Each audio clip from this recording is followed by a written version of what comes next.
സദസ്സിന് വന്ദനം.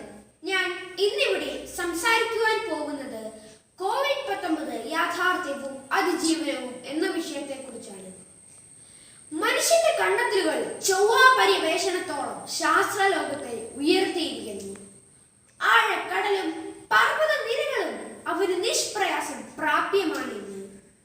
മഹാബുദ്ധിമാനും ശക്തിമാനുമായ മനുഷ്യൻ പക്ഷേ തന്റെ വൈഭവം അത്രയും കേവലം ദൃഷ്ടിഗോചരമല്ലാത്ത മൈക്രോസ്കോപ്പിലൂടെ പോലും വളരെ ലഘുവായി കാണാൻ സാധിക്കുന്ന സൂക്ഷ്മാണുക്കളുടെ മുമ്പിൽ നിസ്സഹായരായി നിൽക്കുന്നു.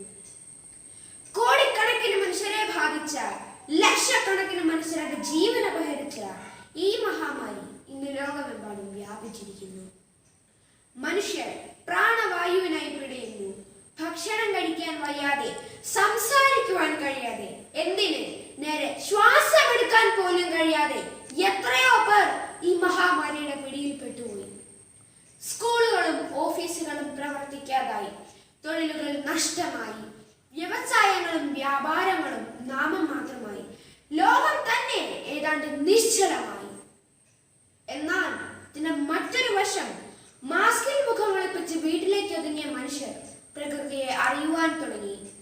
നാട്ടുവൈദ്യവും നാടൻ കൃഷിരീതികളും പുനർജനിച്ചു. മരുന്നുകളുടെയും രാസവളങ്ങളുടെയും കീടനാശിനികളുടെയും ഉപയോഗവും കുറഞ്ഞു. മനുഷ്യർ നാടൻ വിഭവങ്ങളുടെ രുചി ഒന്നുകൂടി അറിയുവാൻ തുടങ്ങി. കുടുംബങ്ങളുടെ ഒത്തൊരുമ ഹൃദ്യമായി. എന്നിരുന്നാലും നമുക്ക് ഈ മഹാമാരിയെ നേരിട്ടേ തീരൂ. പഴയ രീതിയിലേക്ക് തിരിച്ചെത്തിയേ തീരൂ. പക്ഷേ എങ്ങനെ? നാം ഓരോരുത്തരും ജാഗ്രത പുലർത്തുക, സ്വയം രക്ഷകരാവുക, അതിനുള്ള നിർദ്ദേശങ്ങൾ സ്വയം പാലിക്കുക, മാസ്ക് കൃത്യമായി ധരിക്കുക, സാമൂഹിക അകലം പാലിക്കുക, വ്യക്തി ശുചിത്വവും പരിസര ശുചിത്വവും പാലിക്കുക. പാലിക്കപ്പെടേണ്ട ചര്യകൾ സ്വയം ശീലിക്കുകയെ മാർഗമുള്ളൂ.